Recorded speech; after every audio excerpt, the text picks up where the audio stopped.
How about you, Southern Pride? Yes, sir. Go ahead. Where are you coming from and where are you headed to? I'm coming from, let's see, where did I load this? Denver, Colorado, going to Miami, Florida. Well, that's a nice looking ride there.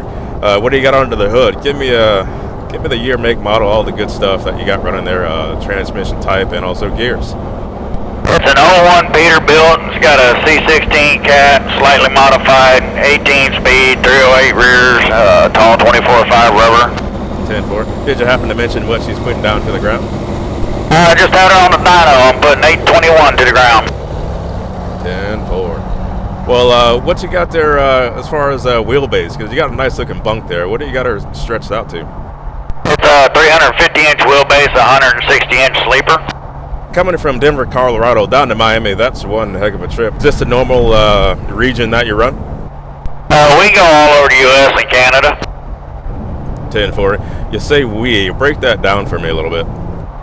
Southern Pride, we're all owner-operators. All we do is specialize in the aviation industry, and we go wherever aviation needs us to go, airports, repair facilities, manufacturers. We go wherever the airline industry needs us. Well, that sounds like a pretty good gig. I want to ask you about some custom parts there. Riding next to you, getting a good look at you, it seems like you got some decent fenders on there. And so what do you got for custom parts? I got Dynaflex 8-inch pipes. I got 1,000 horsepower cam in the motor. I got what they call 59 injector, marine injectors, custom ECM tuning, custom turbo, exhaust manifold. I've got WTI full fenders on the drives, 12 gauge customs light bar on the back, tailored turbo wing up top, an ICT bump. Other than that, it's pretty much a regular truck. I'm sure people listening to that are going to say, yeah, that's not a regular truck there. I'm sure riding in that truck from coast to coast is such a pleasure with the way you got it set up there. Yes, sir. I've got a 2-stove burner, microwave, convection oven, satellite TV, shower, toilet. It's got a dinette set up in here with the bed folds down out of the wall. It's got a rooftop AC and heat. That's awesome. How long you been trucking for? I've been doing this since 2001. Oh, how'd you get into it? I'm a third-generation truck driver. Miami is a pretty sticky place to get into traffic-wise. What are some of the things that you want to convey to a motorist driving on the road that would make your job a little bit easier? I would just ask that they would please pay attention to what they're doing, and when they're passing us to go on and get by us, and when they get enough room in front of us to come over safely, to please do it then instead of cutting us off. That's something that's very essential, because again, they may not realize the type of timing is involved with what goes on in your truck, your workspace, versus what they're looking to get accomplished with where they're going. Yes, sir. So, what's your name and what do you go by on the radio? My name is Bradley Fox. I just go by Fox. 10-4 there, Fox. Well, when it comes to blind spots, what would you want to convey to a motorist about the blind spots in your type of rig? You got that wheelbase there stretched out. I'm sure your blind spots may be a little bit different from somebody running a day cab in the city doing deliveries.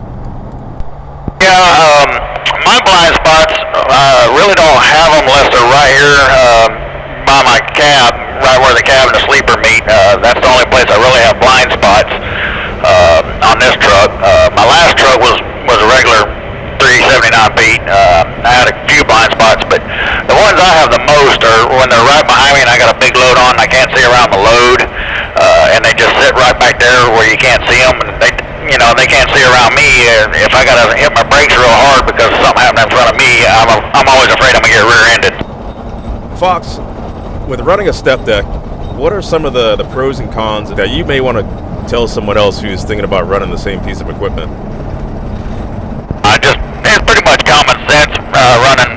This is actually an RGN. It's pretty much common sense. You got to make sure you chain down your loads correctly or strap them if you got to use straps. Ours vary. We use chains or sometimes straps depending on what we're hauling. You got to be conscious of your weight that you're hauling and how much load securement you need to haul it. But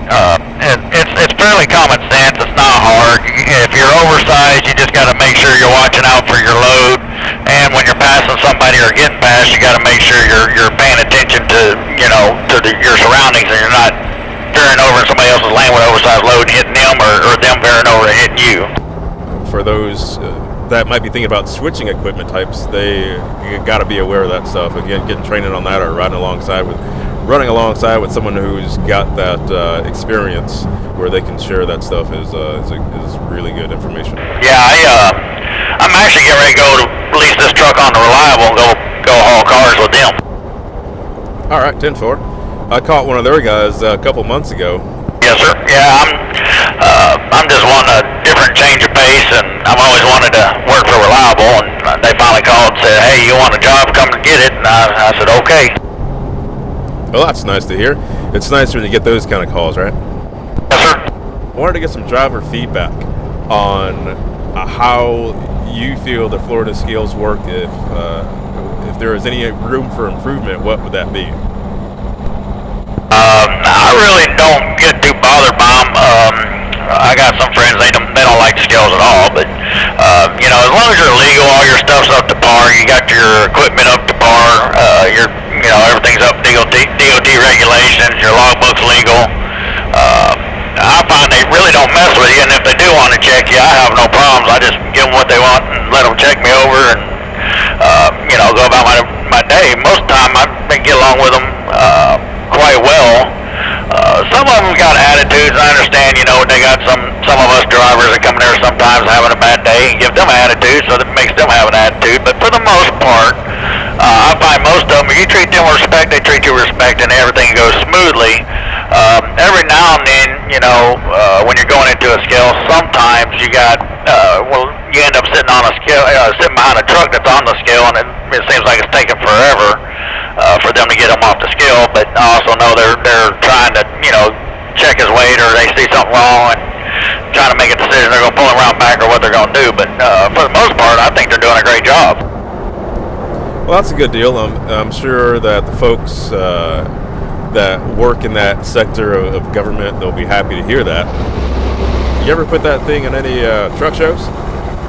I haven't since I owned it. Bob Anderson was the original owner and builder of this truck, and he worked at Reliable and then sold the truck, and I bought it after a couple other drivers owned it.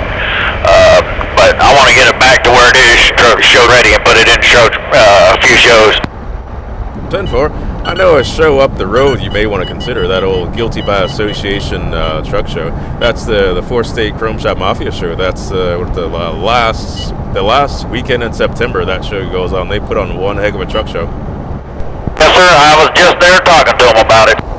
10-4. Well, I hope to see you up there. I think you got a couple months to get that truck there ready, right? Yeah, I'm going to be working on it, that's for sure. 10-4. Well, if you don't get it ready, I'm sure they'd still love to have you. They have great hospitality there. They got that old truck and tractor pull one night. They have a downtown convoy to Joplin. They do a bunch of stuff downtown that typically benefits a great charity. But if you make it up there, I guarantee you have a good time. Yeah, I was just talking to Brian, like I said, the other day at Joplin at 4 States there, and telling him some of the stuff I'm looking for and what I was kind of wanting to do. I've talked to Brian a few times. I bought a lot of stuff from him, so. Hey, Fox, well, thanks for letting me run alongside you for a little bit. This is one of those random rolling CB interviews. I didn't know you from a hole in the wall, but I knew you had a nice truck, and I was hoping that you had Channel 19 on, and sure enough you did, so I appreciate you taking a second to key up and let me talk at you. Anytime. I keep mine down a lot, but I keep it where I can still hear, and I heard you holler, so I heard Southern Pride, and I turned it up. I don't like to turn it completely off. You never know what's going to happen out here. Like when we was coming south on 75, and they had that big accident going north on the northbound side, and also we come to a complete stop. I knew about it ahead of time, so I didn't have to slam on the brakes. Therefore, you be safe going down there to Miami, and hopefully we'll see you another way. And I'm sure the drivers happen to tune in and watch these videos. They're going to see you somewhere, and they may say, "Hey, I saw you on Big Rig Videos." Yes, sir. I appreciate it. Thanks for the interview. But yeah, it was good chatting with you. Made the ride home a lot better than just dodging four-wheelers. Yes, sir. Have a good night. Be safe, and I'm pretty sure you'll see me up there or one of the truck shows. 10-4, sounds good. All right, be safe. Talk to you soon. Right back at you.